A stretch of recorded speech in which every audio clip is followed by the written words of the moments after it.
the whole premise of the business was to create a healthier environment that could easily be maintained over a longer period of time. And I'm going to break into this conversation for a second and say, you probably have a can of disinfectant in the house and or in the office, right? Of course, they're everywhere.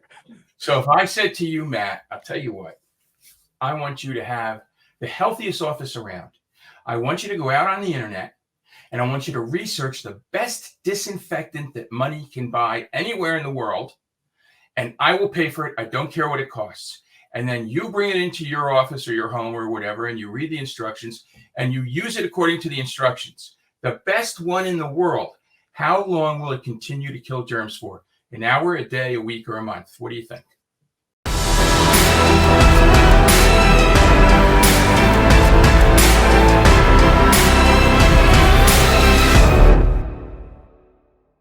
All right, welcome back to the show. Really cool guest today. We have Irwin Stromeyer on, and what's special about him and what he does and what we're going to talk about is it's a very timely topic, right? We're all in the midst of just coming off of a year ago being locked down, and the topic of germs and viruses, and it's still a very, very hot topic. It's on everybody's mind. And so Irwin is an expert in the field of microbiological germs. So he is going to talk about some really interesting angles on it today, interesting ways to look at germs, and when it comes to servicing facilities, medical offices, gyms, all kinds of businesses. So hope you enjoy the show. And Irwin, welcome to the show. Thank you for having me on, Matt. It's a pleasure to be here. We have a few buckets I was explaining to you that we talk about. Sometimes it's finance, sometimes it's health and fitness, but this as a subset of health, like public health, and our awareness of every one of us, just using me as an example, when I get in the car, I have my little Trader Joe's spray bottle, that I spray on my hands, and I keep them everywhere. And it's like, I don't even know why I'm really doing it. It's like, maybe you don't even need to do it. So I'm looking forward to hearing from you, like what we really need to know about germs and about maybe the right way to handle, I guess, eradicating or maybe remediating. It would be my pleasure to share what I know. So let me let you start by telling me, just give us a little bit of a background, how you got into this, and just kind of bring us up to speed on what it is that makes you the expert that you are today. Actually, that would be a lot of reading and taking lots of tests. But basically, I got into this back in 2013 while my father, who was a doctor, was on the exit ramp of life. And he was in and out of hospitals. And at the time I was working, I had my own company selling medical supplies, not supplies, but medical equipment to doctors, veterinarians, surgical centers, and all that. And then I made a lateral move into a new area called public infection control. Now, if you ask other people in infection control about that, you're not going to understand why it seems to go right over their head. If you ask doctors, especially infectious diseases doctors, about that, they're going to say they're not familiar with it because it's such a simple concept, but it's such a foreign concept because, we're all used to getting sick at different times of the year. But basically, I had transitioned into this because my father was catching infections left, right, and center from the hospital, from just being out and about, and his life was declining. And while I still had access to him, I said, hey, what do you think of a business that's built around the idea of reducing the volume of infectious germs in public spaces?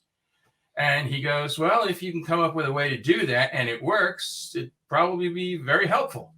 So I had been introduced to a company, which unfortunately no longer exists in Texas, that was making an antimicrobial solution, not to be confused with a disinfectant. They're really two different things. Okay. But they were making this, and it's been being used by a variety of different services and companies. It's used by the military in their mobile medical hospitals for either, in a war or just like in the beginning of the pandemic when they set up the military field hospitals in Central Park in New York. All right. They would go in and make sure everything was virgin clean and apply this so that any germs that landed on the surfaces in those treatment areas would have a high probability of dying very quickly and not having the opportunity to infect another patient. But that's all in the medical field. I don't deal with hospitals. We have a different belief about how things should be done, and I'll just leave it at that. Whereas in the public sector, we deal with things like child care centers, adult daycare centers for like grandma or grandpa to go be with friends and play cards or checkers or whatever, restaurants, hotels, doctors' offices, business offices, houses of worship. And so the whole premise of the business was to create a healthier environment that could easily be maintained over a longer period of time. And I'm going to break into this conversation for a second and say, you probably have a can of disinfectant in the house and or in the office, right? Of course, they're everywhere. So if I said to you, Matt, I'll tell you what, I want you to have the healthiest office around. I want you to go out on the internet and I want you to research the best disinfectant that money can buy anywhere in the world. And I will pay for it. I don't care what it costs. And then you bring it into your office or your home or whatever, and you read the instructions and you use it according to the instructions. The best one in the world. How long will it continue to kill germs for? An hour, a day, a week, or a month? What do you think? An hour. Less? Well, you have three other choices. A day? I'm thinking not long. The best one out there? The best one in the world. All right. So I was thinking you're going the other way with it. I got two choices left. So it's either, you said a day, so it's a week. It's a month. It's a trick question. Oh, it doesn't work at all. What happens is when you apply That was fun. Thank you. disinfectants, you're very welcome. I'll do a standard routine when we're done. The thing with disinfectants is they have to be applied properly. And what that means, if you look on the back of any container and read the directions, it'll say surface must remain visibly wet for X number of minutes. X could be 3, it could be 5, it could be 15, whatever. Now, what visibly wet means is not what people do with like a can of spray disinfectant where they go, and the mist barely makes it to the surface, and then it doesn't last long enough. Visibly wet means it looks like you knocked over a glass of water. So, you're seeing thickness of liquid, clear liquid on your surface, and you have to let it sit there for X number of minutes and then either wipe it off or hopefully it's evaporated by then. Okay. And most people never use disinfectants, right? And they do not realize that as soon as that disinfectant either dries, evaporates, or they wipe it up, there is absolutely no more germ killing going on. Wait, hold on. This is the stuff that we all use like in our houses or whatever. Just if it doesn't say, if it doesn't stay just the way that you just described, it's only working when it's visibly wet. Right. Which is for like a minute while you're wiping something down. Well, the whole idea in using a disinfectant is to flood whatever the surface is that you're using it on and let it sit there either A, for the stipulated period of time, and that's how they get their 99 point whatever kill rate, because all marketing. It's wet and it's there for the period of time to do the job it was designed to do. But when people take XYZ, spray disinfectant and, mist the kitchen table with it or mist the kitchen counters with it, that evaporates in less than a minute because it's not visibly wet. The way you got to hold the spray and you got to spray it and you got to flood the surface with it basically. So the stuff that we all use, it doesn't really work. Well, it's not being allowed to work the way the instructions say to get the kill rate of germs that they're claiming. You see, all those claims, those are called health claims. And the EPA and the FDA are just all over people that make false health claims. An example of a false health claim would be this. The homemade kitchen soup that Jenny makes, if you eat that for a week, you'll never get sick again. That is going to put you right in the federal pen for a long time because you cannot make health claims that cannot be backed up by science and reviewed and accredited by someone like the EPA. So you have to do these things properly and carefully. And when we provide our service, because we use a variety of different products to achieve what we do, we can legally say that the efficacy or the effectiveness of our service is warranted for a year because we're not claiming a product claim for a health claim. You got that? Yeah, it's very. I do. It takes a second to like let it sink in. Believe me, it took me 3 years to try and understand what they were telling me. That's why this is so valuable, because anybody that watches this from this moment on is going to have a very different view of what you think you're doing in your house or your office or anywhere.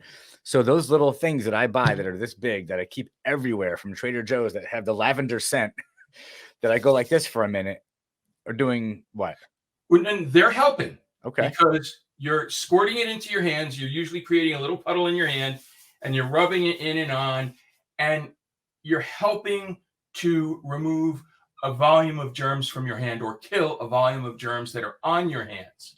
But this is a perfect segue to the next part. Do you know how you get sick most often? Rubbing your eyes? Touching your face? Part of it. Touching your face. After you've touched everything else on your way to work, the doorknob at your favorite coffee shop, the elevator buttons in your office building, okay, the handrails on the escalator, all right. Shaking people's hands. I mean, exactly. Every time you touch something with your hands, you're depositing microbes that are on your skin on that surface. But it's a fair exchange because you get to take, not that you really want them, but what you've touched had germs on it already. Those germs transferred to your hands. And as soon as you do this or this or this, you've introduced those microbes onto a very friendly surface that provides the things that germs need to multiply. They need a friendly surface, they need warmth, moisture, and a food source, meaning other microbes that they can eat. Right. Okay. Isn't this like the debate that goes back and forth of your own body's defenses remaining strong because you're not constantly clearing things off of your hands, so your body remains able to fight things off, versus weakening your own defenses by constantly washing your hands? Well, there are a couple of schools of thought on that. The first one is, and I've heard this from a lot of, let's say, childcare center owners.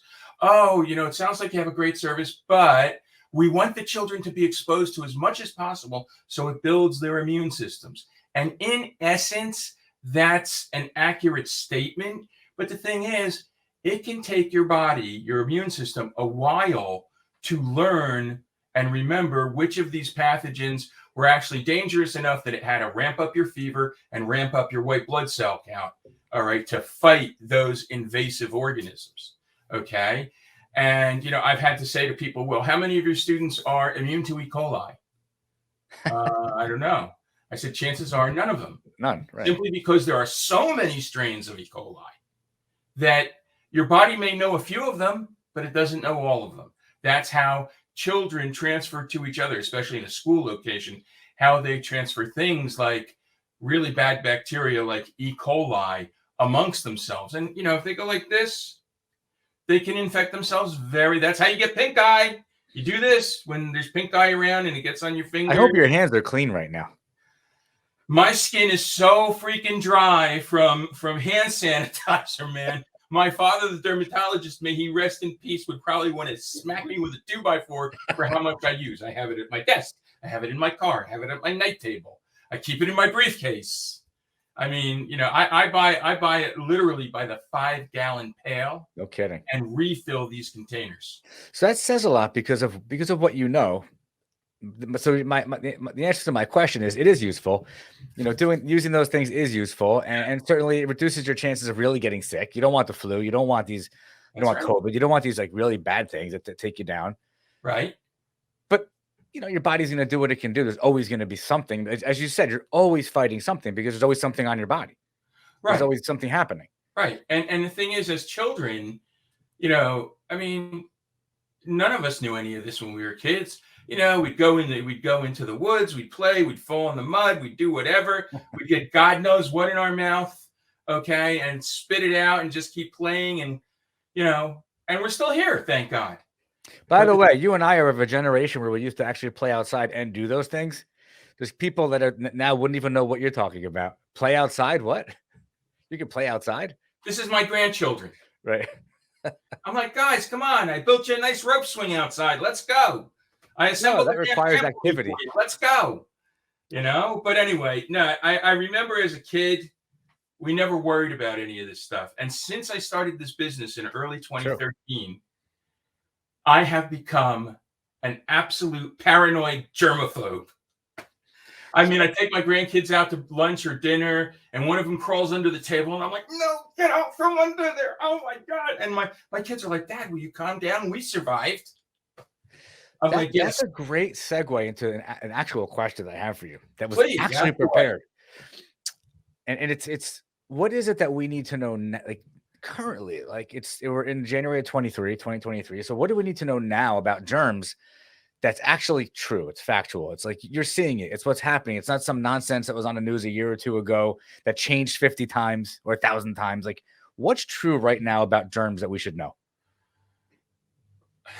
May I make a funny really quick? Absolutely. I know it's a very broad question, by the way. Whatever you do, don't listen to a politician about germs or illness. 100%. 100%. There's nothing factual about it. It's their opinions based on nothing. Political BS. Right. But what you need to know about germs today is very simple. First of all, germs actually replicate very quickly. Now, here's a perfect example, and you can look this up on the internet. Everything I will say to you is backed up by medical fact. None of this is my hypotheses about some study done in Uruguay 50 years ago. Okay. Thank you. I get stuff from CDC, NIH, and WHO every day. And in the beginning of this business, I had the time to read all that stuff every day.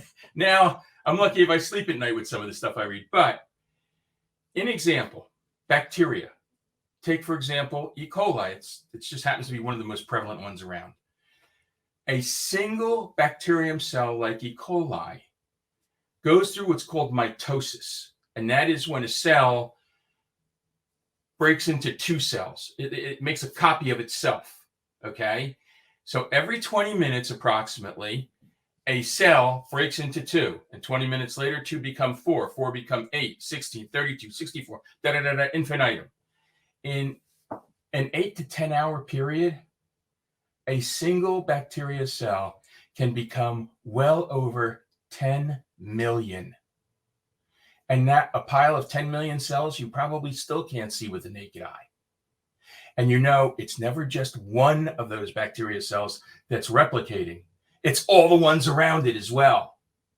So, an example, in a child care center or in a child recreation facility where they might have a changing table in the bathroom or something, okay, the bacteria that get on that changing table are constantly colonizing that surface. And the problem is, once it colonizes the surface completely, you can do all the cleaning in the world, but you're not going to get it all. And you can spray it down with disinfectant, but if you don't do it properly and you don't saturate the living hell out of it, you're not going to get a high kill rate. The problem is you can't use a disinfectant around children and leave it wet on a surface because little kids, they're touching everything. They're touching this, they're putting it in their eyes, they're putting it in their mouth. And I'll give you a perfect example of that. Back in 2015, here in New Jersey, I think it was either Hoboken or Jersey City, there was a child care center that had hired an extra teacher's assistant for one of the classrooms. Not uncommon. This woman comes in on her first day and she's helping out with the class and everything. And the teacher for the classroom says, it's going to be snack time in a few minutes. Go in the kitchen and grab a tray and fill it with paper cups, and then grab a gallon of the water and fill the cups about halfway and then bring it out here. I'll get the cookies. 10, 15 minutes go by. The kids are all set up. They've all got their stuff.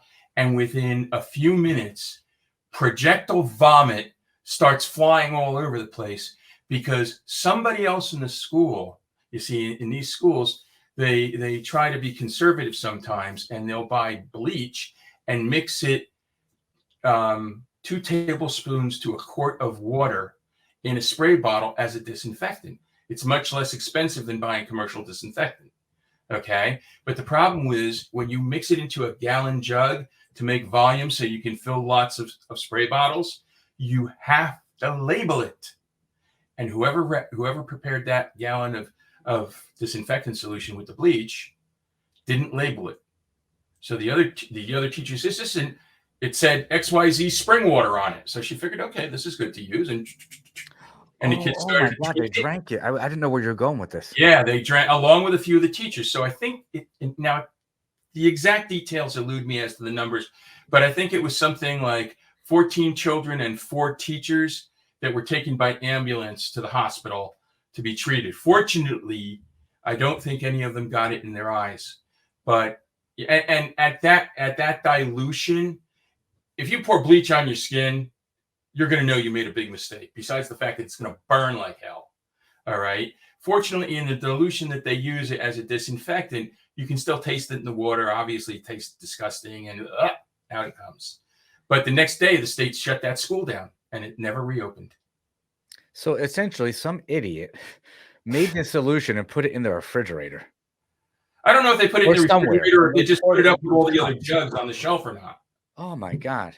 But they failed to label it. That's crazy. They should be shut down forever. I'm telling you, let me tell you, some of the stuff I've seen that happens in child care centers would just blow you away. Some of them are impeccably clean, and it doesn't matter if it's, some high-priced franchise one or some mom and pop one. Some people know what they got to do, and they make sure it's done right. And the problem is, look, how did you learn to shave? You watched your father. If you have sisters, how did they either learn to cook or how to clean the house? They watched your mother. That's how we learn. Even in school, you watch the blackboard, the teacher writes how to balance a chemical equation. You learn. But the thing is, believe it or not, there's a real science to cleaning properly between technique, how to apply solutions, how much to apply, what to use for what surfaces. I mean, you can see over my shoulder that way that I've got some certificates up on the wall. Okay. One of them is for an infection control technician in New York City, New York State, actually. If you work in a child care center, even if the only thing you're doing is sweeping the floor at night, you have to take a course and get a certificate for infection. I think it's either infection control or infection prevention procedures for daycare. And it's done by a medical education company who does it for that, who does it for doctors' offices, who does it for surgical centers or clinics and hospitals. There's obviously, depending on your involvement in the medical field, if you're in a hospital, you need the highest level of education on that. Yeah. I don't know if I could pass that test, but I've passed the other ones. But anyway, I've also taken courses from ISS, a division of ISSA, which is the International, I think, Sanitary Services Association, I think is what it's called. And they have a division that teaches proper cleaning technique. And because of the pandemic, developed a public infection prevention course, which I've also been accredited with. So even though my father had MD behind his name, I have ICT and PICE letters, which stand for Public Infection Control Expert and Infection Control Technician. So it's important. Even my staff in my company is required to take the same courses that I take, because a lot of quote unquote cleaning companies hire anyone and everyone who needs a job, and that's a good and important thing to do. But if you don't know the right way to clean or use cleaners or use cleaning implements, the tools, okay, you're not really getting a good cleaning job. And just if you remember in the beginning of the COVID situation, you saw a lot of companies spring up overnight, COVID-19, cleaning and disinfection. And there were a lot of companies that popped up overnight because people lost their jobs because everything was shuttered. Okay. And they figured, well, this is the next market we have to do. And the thing is, a lot of them had no previous cleaning experience. They just saw an opportunity. They just jumped on an opportunity. What I call pandemic profiteers. That's a good term. You're talking, I'm thinking about, oh my God, there's so many things I'm thinking about while you're talking that I experience. And this is maybe bringing it back a little bit to what should people know regarding germs, right? Well, that's okay. I'm sorry because I deviated off course and I That's apologize. okay. Let me ask you this though. This happens every day. So where I live, there's a gym in my community. So I go to the gym there. And they started doing this when they reopened after COVID at 1:30 every day. They make you leave the gym and they shut down for a half hour, and a crew of 3 people. It's the same 3 people that are always working around this facility doing outside stuff, inside stuff. They now come in there with their cleaning stuff and they spray stuff down and they clean for a half hour. And you can't go in there for that half hour. But as soon as that half hour is done, okay, gym's back open again. And as you're talking, I can picture what it is they do, which is like spray, wipe down, spray. They move as quick as they can. Right. I'm hearing that they're basically wasting their time. That comes down to a couple of things. One, do they know how to do what they're doing? 2, are they using the right solutions for what they're trying to achieve? And are they using the right technique with those solutions? And chances are, unless they were trained and certified by some of those companies, like I forget what it's called, SafeServe. They're not. I'm going with no to all 3 of your checklists right there. Okay. So a lot of it then just it's the maintenance people that work in the facility that before COVID weren't even doing this. They're the same people that a minute before they come inside to clean. I literally see them outside when I'm on the treadmill doing stuff out on the grounds, and then they just come right in and they start cleaning the gym. I never thought about. I mean, I'm learning from you right now. I now that I'm looking at them, I'm like, how? Sorry, the people who in my community, how ignorant this is. Like the thing is, and from recently having sold my vacation home in Florida and having lived in an association like that and all that other happy horse stuff. The thing is, a lot of those associations, you know, they don't want to spend more than they absolutely have to. For sure. Okay. So they won't bring in an outside service. They'll go on the internet and they'll look up, okay, what's the best cleaner we can use? What's the popular disinfectant? You know, I don't even know if you're using. Maybe they'll do those things. Huh? Maybe they'll do those things. Like if they're trying. Well, that's trying. But the thing is, when you ask the guy who's blowing the leaves outside because they're about to put new shrubs in by the front entryway of the clubhouse, okay, when he's blowing leaves away 20 minutes ago and now he's walked in and he's wearing the same clothes that are filled with leaf dust and dirt dust and everything else, and maybe he's going to put on gloves. I don't know. Nope. Okay, but you know, I mean, it's even if you're just doing it for show, you should do it a hell of a lot better than that. And that's why I'm bringing this up. It's like it brings it back to like what should people know? Like all of us are like, oh, so I see this at the gym. Maybe you go to the doctor's office, you see them spray stuff down quick in between patients. At the end of the day, it almost seems like it's the same thing that was going on. I'm not a fan of what was going on over during COVID with the story changing every week, right? And a lot of it wasn't backed by science, and who the hell knows who was backed by? It could have been pharmaceuticals. It depends what you believe. At the end of the day, what we learned and what came out of all that is that and a lot of the things we heard weren't fact. They weren't truth. They weren't based on science. And now there's new habits that facilities have put in place that aren't even based on science. And that's what people need to know, right? That is so true and so unfortunate. For sure. If we're talking your home or your actual business office, what you want to do in any situation is you want to clean properly and well first. Okay, because if you just spray disinfectant on an unclean surface, it's just got the daily dirt and debris on it, finger or facial oils or whatever, you know. If there's what is technically referred to as a soil load on a surface, and you spray a disinfectant on that, the soil load in and of itself is going to massively reduce the effectiveness of that disinfectant. Okay, so you're basically wasting time and product and money. The three steps to really deal with this properly are a properly done deep cleaning or decontamination. We call it decontamination in our business.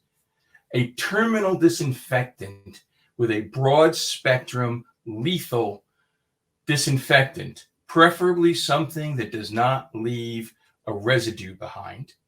And then as long-term as possible that you can find antimicrobial coating that is not a fugitive coating. What that means is it bonds to the surface and stays there and won't come off if you brush your hand on the surface or your clothes on the surface, or if the cleaning person comes by and sprays some 409 and wipes the surface down, it won't come off. Okay. And the reason for that is and we're going to work from the antimicrobial backwards to cleaning.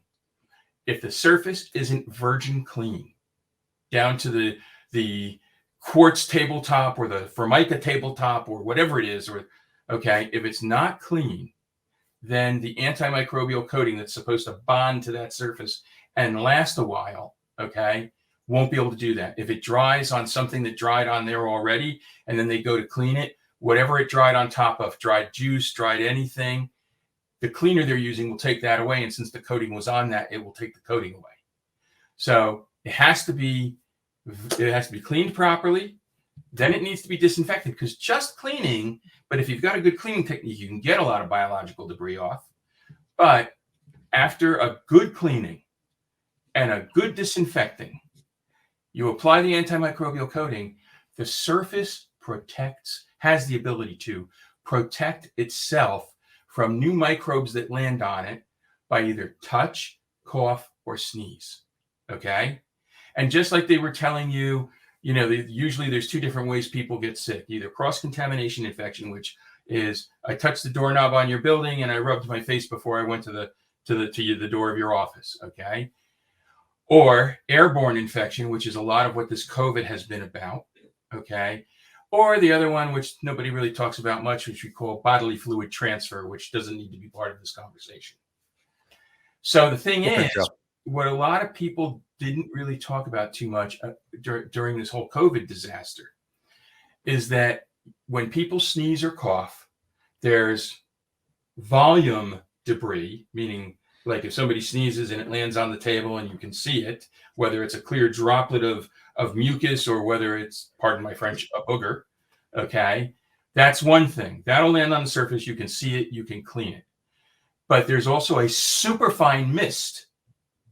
And that mist, depending on what's going on in the air in the room, can remain suspended for hours.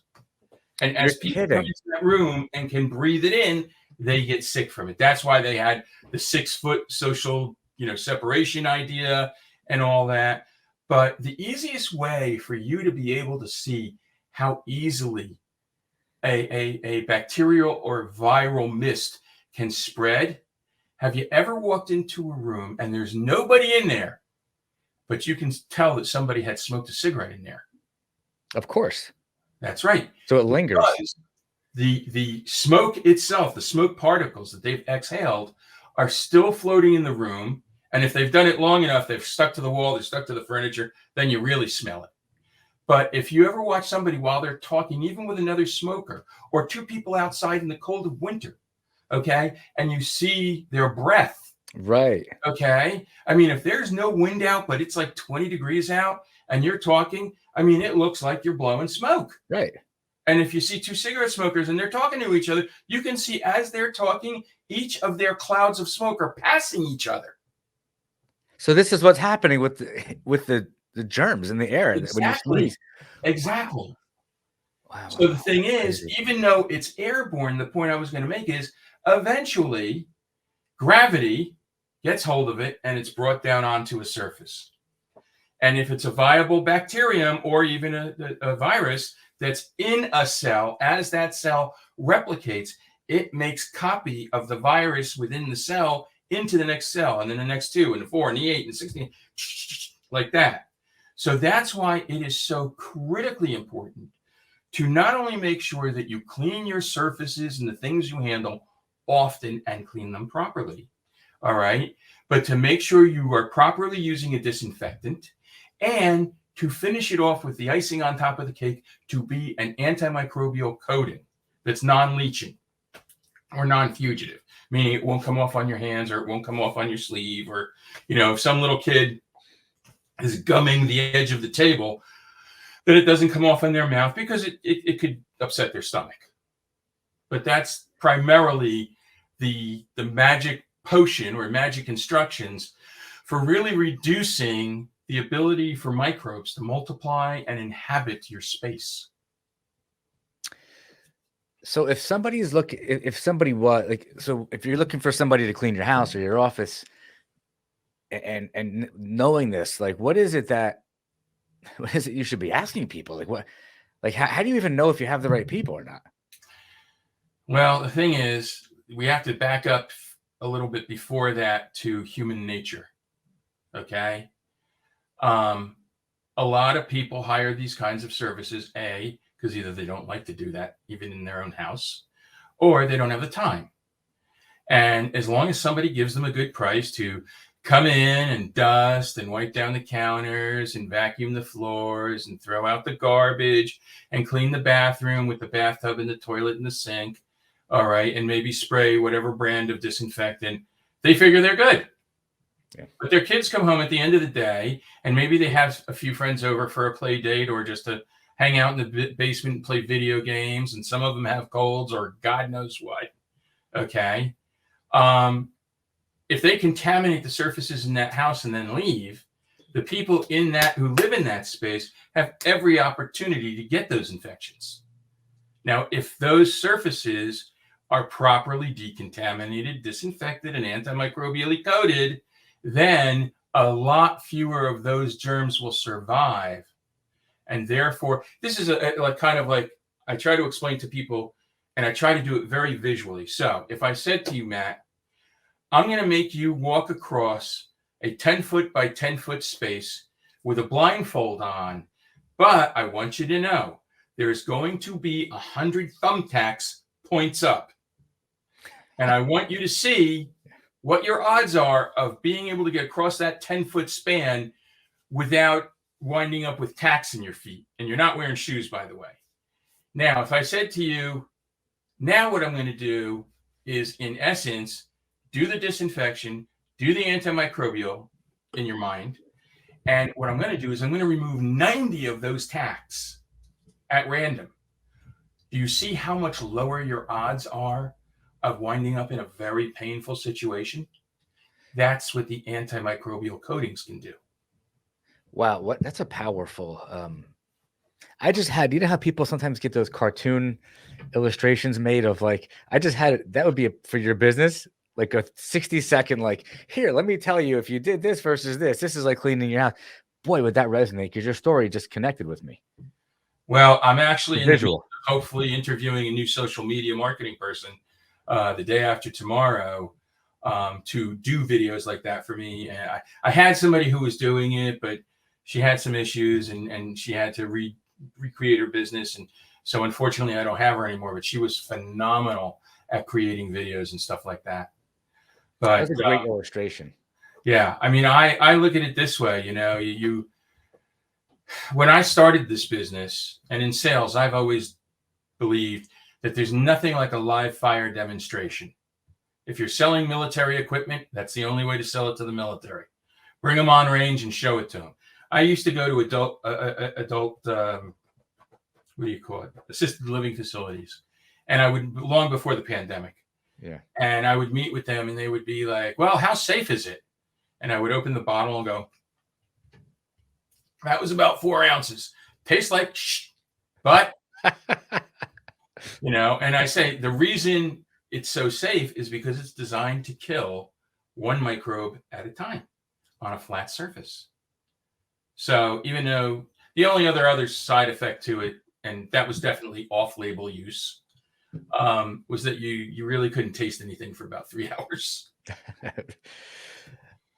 I'm telling you, it's.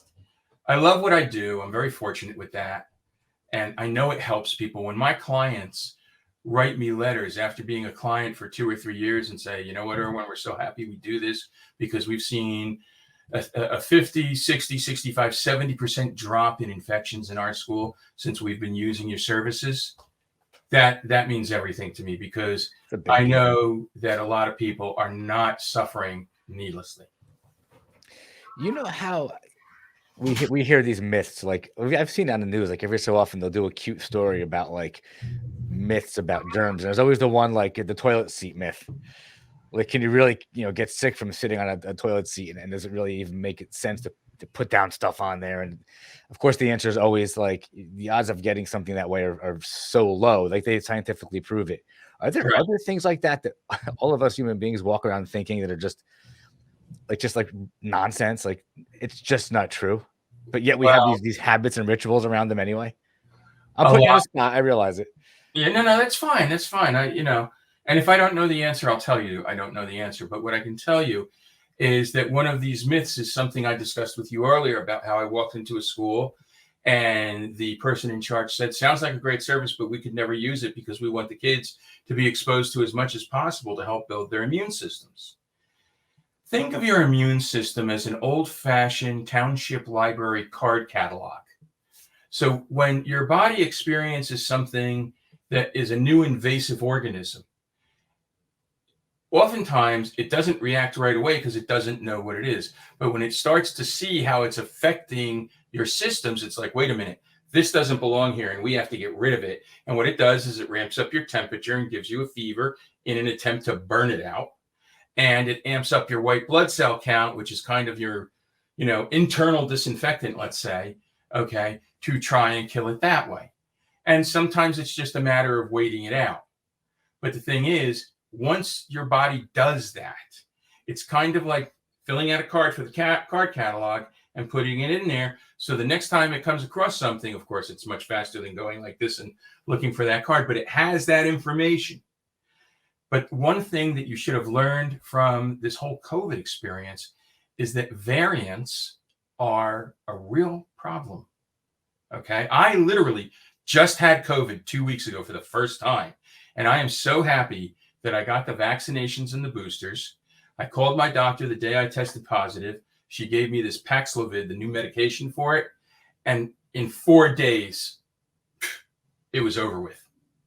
And fortunately, because of the vaccinations, I didn't have to go to the hospital. I didn't have to be put on a ventilator or anything.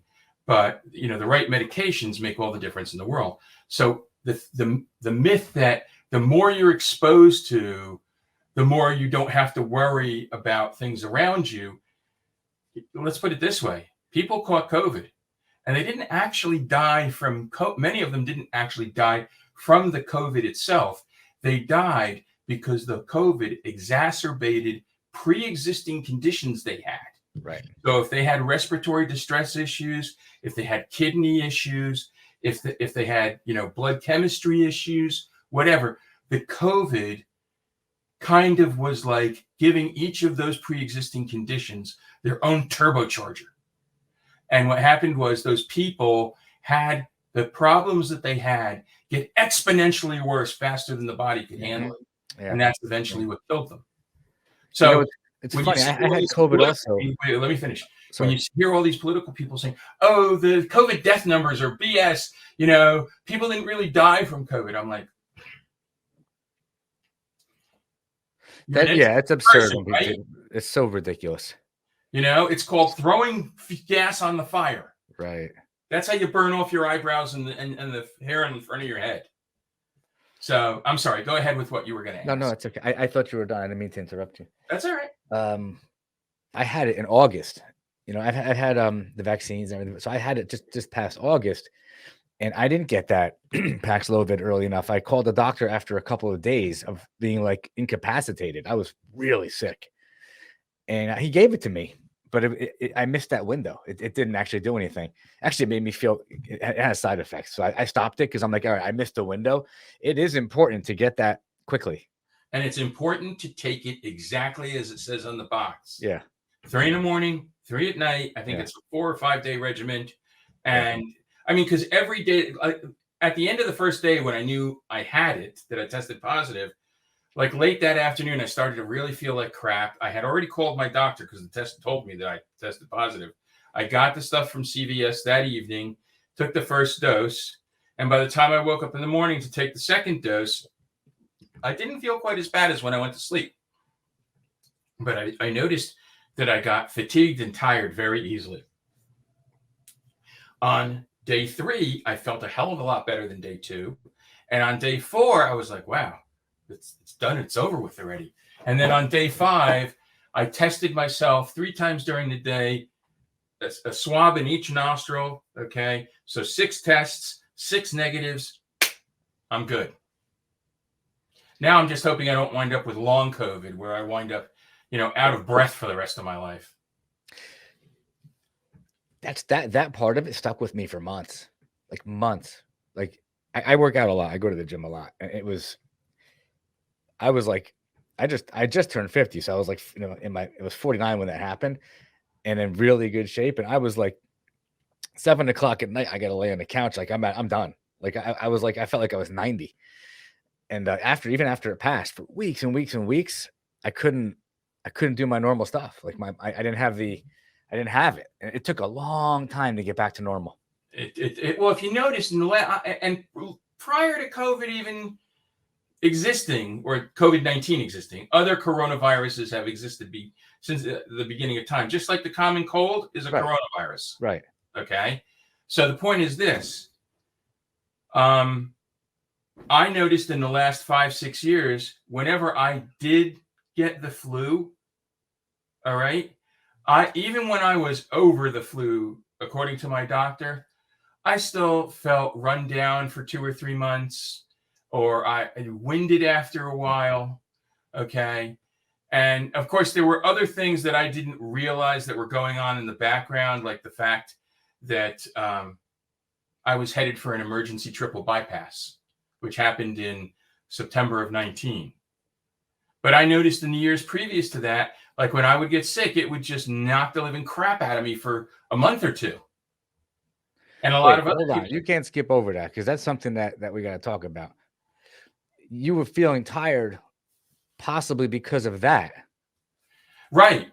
And when people could skip over that symptom. That's really what you're saying right now is so important. Well, here's a concept I think you'll see immediately. So I wasn't feeling well one morning. I tested, I put the cuff on, tested my blood pressure. All right. 190 over 97. Oh. The second one, 210 over 112. All right. I mean, those numbers, even though I'm only the son of a dermatologist, those numbers were through the ceiling. So I called an ambulance. They took me to the hospital. They did the blood work. They said, you absolutely had a coronary event. I said, I didn't have an elephant sitting on my chest. I didn't feel any pain coming up through my arm like this. They said, well, even though your symptoms are not typical, your cardiac enzymes are way elevated. So that tells us you had a cardiac event. So then they said, okay, we're going to assign you to a doctor who said, all right, I'm going to keep you overnight for observation. The next morning, they wanted to do a stress test on the treadmill, and they wanted to do an echocardiogram. I lasted 3 minutes on the stress test. The echocardiogram, they said, was suspiciously inconclusive. And the next day, they shipped me to another hospital where this doctor's partner was going to be doing what they call cardiac catheterizations or angiograms. That's where they inject the dye and look at it on a screen to see how it's flowing through your heart. And is that where they feed something into your up through your groin? Yes. That's the one where they make a little puncture and they feed it up through a main artery in your groin and all the way up into your heart. Yeah. And they inject the dye and they watch it on kind of like a live feed X-ray, basically. Okay, and they can watch how the fluid flows through the hearts and how fast it moves through the arteries. And so when I came out of it, the doctor came over to me and he goes, I got great news. I said, what? He goes, you're going to live a nice, long, healthy life. I said, it was a false alarm? He goes, oh, wait, I forgot to tell you the first part. You're going in for an emergency triple bypass in a half an hour. Yeah. After we do the surgery, you'll be fine for 50 minutes. Yes. I told him, Doc, don't quit your day job. Your comedy routine sucks. The only blessing to me about it was it happened so fast I didn't have a chance to get scared about having it done. But they said I was 90 to 95% clogged in 3 of my 4 arteries. And the surgeon, before he even starts the operation, he goes, tell me about your family background. Tell me about the men in your family. I said, well, my grandfather passed away from heart disease about 6 months before my bar mitzvah. And my father has had a few heart attacks and some TIAs. he had to have a 5-way bypass about 25 years ago. My uncle has had a couple of strokes. My cousins have had heart issues. He goes, Irwin, how is this not evident to you? It runs in your family. I said, Doc, explain to me how it's even possible when I'm adopted and not part of the same frickin' gene pool. Whoa. So he said it's one of two things. Either your birth family had heart issues, which I know nothing about them. Right. Or maybe your diet. He goes, do you eat a lot of meat? I said, 4 or 5 times a week. Is that a lot? Yeah. You know, I like salt. I like that. I like this. I like the other thing. So when I started, I had this done in September of 19, and I was at a follow-up doctor's appointment with my cardiologist in January of 2020, and my phone rings in his office, and it's an owner of one of the children's Little Gym locations. Have you ever heard of the Little Gym? Yeah. Okay. So I am their selected infection control services provider for the whole country. And believe me, it's not as glorious as it sounds, because they're franchises and they don't have to spend their money with you if they don't want, even if corporate approves. Yeah. So your margins it's like 1% margins, but there's 100 of them. Yeah. So anyway, so this one was in the state of Washington. Yeah. Where the first pandemic hot zone was in this country. Okay. If you remember, Seattle was ground zero. Mm-hmm. And she's like, I have 5 little gyms in this greater Seattle area, and I would really love to have you come and do them, because I know people in Texas that you serviced last year, and they rave about your service. And I know one of the people in New Jersey who uses you every year, and one of the people in Pennsylvania who uses you every year. And I got to have you come out here and do that. And I said, well, do me. And my cardiologist is like going like this. So I said, I'd love to continue the conversation, but I'm in a doctor's appointment right now. Can I call you later this afternoon?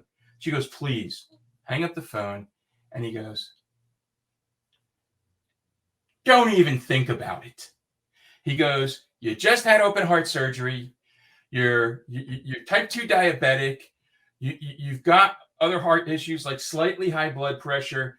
Okay. If you go to Seattle, it would be like walking in front of a belt-fed machine gun. You are the perfect candidate to be killed by COVID. So if you go, even if you come back, find a new doctor. So I called her up and said, I'll have to refer you to another colleague of mine who does somewhat similar to what I do, and see if he can fit you in. Can you go back for 1 second? I'm not traveling out of state for business anymore. Can you go back for 1 second? There's something you skipped over. Because what you just shared was like, this is like a double whammy, because there's so much good information about germs and how to take preventative steps with cleaning. But your personal story, which I had no idea that you had a heart issue. What made you take your blood pressure? That when you said you took your blood pressure? Okay, so what happened was my father passed away in 2015, and his accountant, who was also the executor of his estate, and he was also my accountant and my siblings' accountants, and we had a couple of times that we had gone at it about, what my father's will said versus, how you're interpreting it now, even though you told me you understood what it said. And it had come to a point where he said, you know what? My predecessor gave me words of wisdom one time, Irwin. You can't please everyone all the time. And since this is becoming a bigger and bigger issue with each phone call, what I'm going to suggest is you find another accountant, because I don't want to do your accounting anymore. And I went down to his office the next morning and picked up my accounting stuff and brought it back, and was sitting right here at my desk doing a proposal for a potential client. And all of a sudden it felt like my forearms and my calves were being blown up with air. It felt like somebody was either like pressurizing them, like blowing up balloons. And I'm looking at it, and it looks as normal, no redness, no swelling, no nothing. But it felt like they were going to burst. And so I said, I don't know what the fuck this is, but pardon my French. But let me just try and calm down and relax. And that's when I took my blood pressure. And I was like, oh, that one's not good. Let's try this arm. So I put it on this arm, and I'm like, That one's even worse. 911? Because my other half, God bless her, she had left earlier in the day to go have lunch with friends in the city. So it was just me and my little doggie at home. So I called the neighbor to take care of the dog, and I went to the hospital. And the rest you already know. Yeah, I just didn't want to skip over that, because if one person ever watches this and they have heard your story, in the back of their mind, you never know, somebody could be like, wait, I better dial 911. I shouldn't ignore this. Not that I'm doing a plug for a product, but after this whole thing happened, you've probably seen this thing on the TV. No. You set it up with your telephone, and by touching it with 2 fingers, it'll do an EKG. Right? I haven't seen that. Yeah, it's called Cardia, Kardia, Cardia, and it's an amazing. I mean, it's very thin, as you can see, and it runs on a little battery in here, and it syncs with your phone. And once, probably once a day, it reminds me, do this, and it takes does an EKG for me, and I can send it by the press of a button on my screen. I can send that right to my doctor's office if there's anything funky, and it'll tell you if there's something funky. No kidding. You know something? This show kind of took a twist, but I just turned 50. It's like I'm hearing of, and of course I've got a lot of friends that are 5, 10, 15 years older than me, and I'm hearing things happening now. Things are happening now, and I think about it. So this was really valuable as well, hearing your story. Oh, being 61 years old and having 4 grandkids and 2 wonderful children and pretty good in-law children, I'm doing most of what I can to make sure I'm around for a little bit longer. My dad lasted till 85, until 4 super infections that he caught at the hospital decided to laugh at the 4 IVs he had going into his body of 4 turbocharged, antibiotics. Wow. That's a long life. We should all make it to 85, 90, 100. Yeah. But I'm going to wind it down right there. Okay. Because you covered some really good stuff. Thank you. And I don't want to dilute it. I think this was a really good show. Thank you. I enjoyed it too. Who knows if anybody's going to watch it tomorrow or next week or in a couple of years. Like we never know, but this is going to be out there as long as YouTube leaves it out there for us. And we just, we're going to put a lot of, cool keywords in it, and hopefully people find this, and you can always use this too, just to spread the word. This is like a really valuable, it's almost like a public service announcement type of show. In regards to that whole public service idea, public service announcement, I'd like to put my information here, of course, for people, because there's a lot of good information on my website, a lot of good links to other government and health related documents. So if you're interested in knowing more about public infection prevention or public infection control, what I also refer to as public health safety, you can go to www.sterilespace.com, STERILESPACE.com. That's my website. There are articles, there are blogs on there. There's all kinds of stuff that you can read about, ways to clean your home or your business, or how to understand what the chemicals you're going to use are going to do and how they're going to help you. All right, there's a lot of good information there. If you want to call and ask questions, the number to reach me is 973-714-8288. Or if you want to email me, it's Irwin, IRWIN, @sterilespace.com. And everything you just gave us, it's going to be in the description down below. So we're going to put all that there, so that anybody wants to reach you, they could just go there. They could find it. I really hope that people find this. I hope they find you. This is well, if they use me, I always like to say one thing: never fear, the germ police are here. That's great. Do you put that around your neck when you walk, like you're a detective? I have the kind that you can clip on your belt or put it around your neck. The only thing is, I really try not to do that all that often, simply because you can easily be mistaken for a real police officer, and then you're in trouble. Well, if you push the envelope, they'll get pretty pissed. And it was funny because I was using my own personal car for a lot of sales calls and putting a lot of mileage on it. So a few months ago, and pardon me, I'm just looking for a photo I want to show you. but a few months ago, I bought a used police car and had it lettered up and everything. Oh, come on. Where is this damn picture? And I kind of used the New York City police car motif, so to speak. And of course, now I cannot find this photograph. Where the hell did it go? Well, in any event, here's what part of it looks like. Oh, you look like a real police car. Oh, it was a real police car. It was a Pennsylvania State Trooper vehicle. And I bought it and had it lettered up. It looks like a New York City police car, but instead of NYPD, it says SSID. And instead of police on the fender, it says Germ Police. And then we just added another slogan under that the other day, which says, to serve and protect from infection. I love it. Now I'm having flashbacks to Ghostbusters. When I drive down the highway, as long as it's a multi-lane highway, I feel like Moses because the sea parts in front of me. If I'm going down just a 2-lane road, they slow down to the speed limit and I don't get to go anywhere. So you're the guy, you just get in the fast lane and all of a sudden everybody pulls out of the way because they think it's a cop. I love it. And it's got the spotlight on it. The only thing I'm not legally allowed to have on it is a light bar, which I don't need that. I love it. All right, my friend. This was awesome. I appreciate you giving all that information out. That's exactly what we do at the end of the show. And we're, like I said, we're going to put everything down below. And I think what you're doing is really great. And I just keep spreading the word. I'm going to spread your word, and hopefully we were of value to people today. And if you would like, and I'm more than happy to do this with you, if you want to think about doing, maybe a monthly or a quarterly segment with me, I'd be happy to be on your show again.